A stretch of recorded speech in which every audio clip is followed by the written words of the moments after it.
Hello everyone, and welcome to Scraptopiece. My name is Lydia, also known as Illustrata, and today, since it is now post-Halloween, I'm bringing a project that I had worked on during the month of Halloween, but I ended up being sick, so I didn't actually have a voice to do a recording. So I found this anatomically correct heart-shaped vase at Michael's during the early Halloween season, and I just had to have it as part of my collection and spruce it up a little bit. So since I wanted to add color to this project, I ended up putting down a matte layer of white paint on top of it so the color would be able to stand out.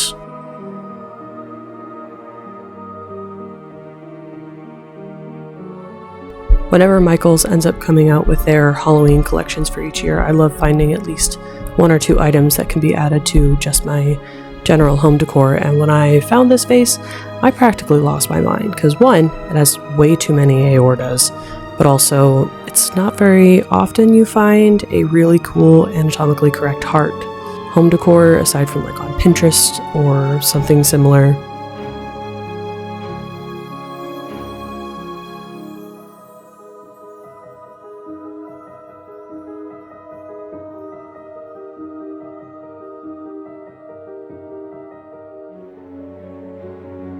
With the base coat down, it was now time to switch over to adding the paint.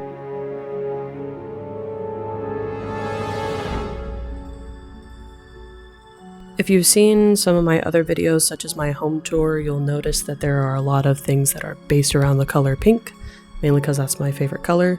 So of course that was going to be the base coat instead of a more traditional red color.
Then I grabbed one of my purple paints and started adding in details to all of the exposed veins.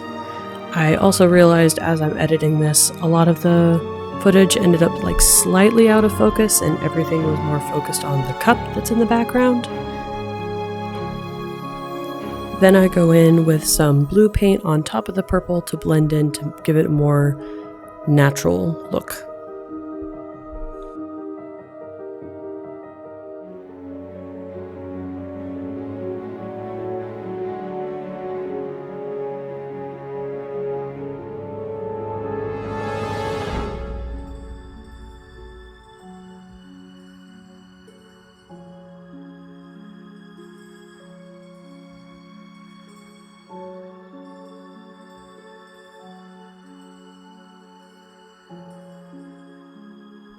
But since it is relatively anatomically correct, I did go in with a quick layer of some red paint to kind of just make it stand out a little bit more.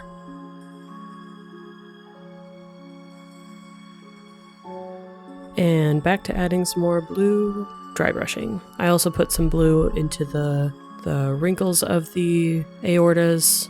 Luckily I was able to blend out a little bit more so it didn't look too out of place.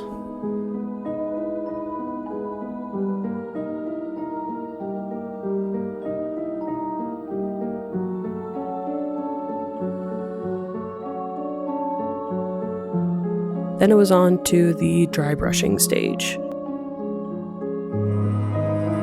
which I just took some white paint and brushed the paint on. I think I ended up having a little bit more paint on my brush than I should have, but it still worked.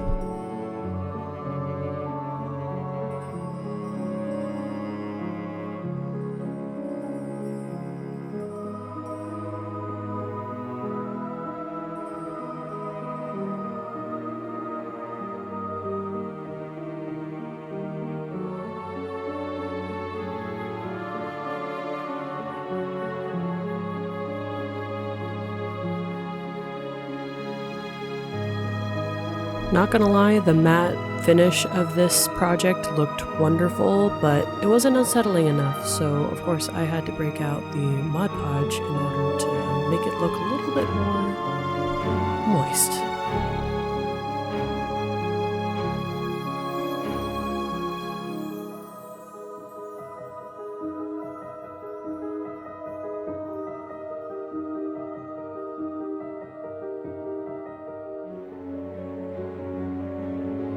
I started off with one base coat of Mod Podge, and I really liked how it ended up turning out, especially coming in the next day after it's fully dried and just seeing the final product.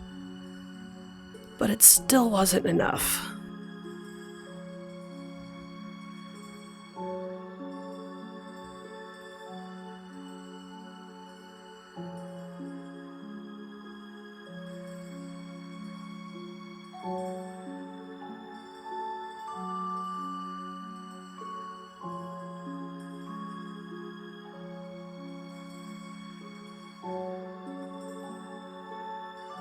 So about a day or so later, I ended up going back in and starting to add a second coat.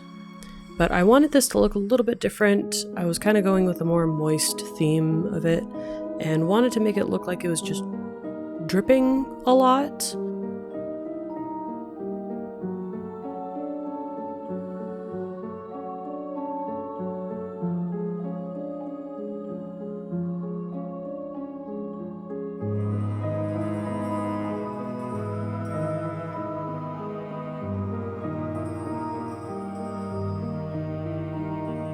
Technically, I realize in post I probably should have maybe mixed some red paint into it to maybe it look like it was dripping blood.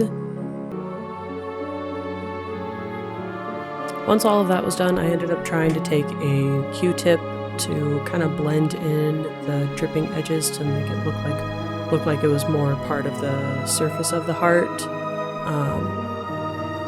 But it still wasn't looking right.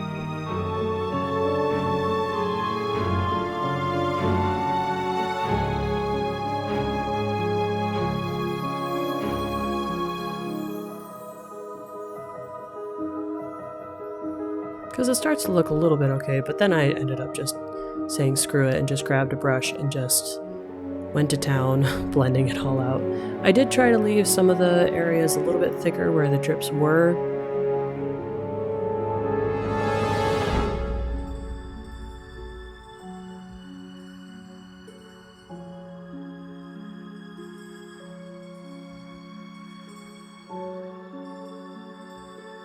So once all of that was blended out and it dried, it leads to a very wonderful final result.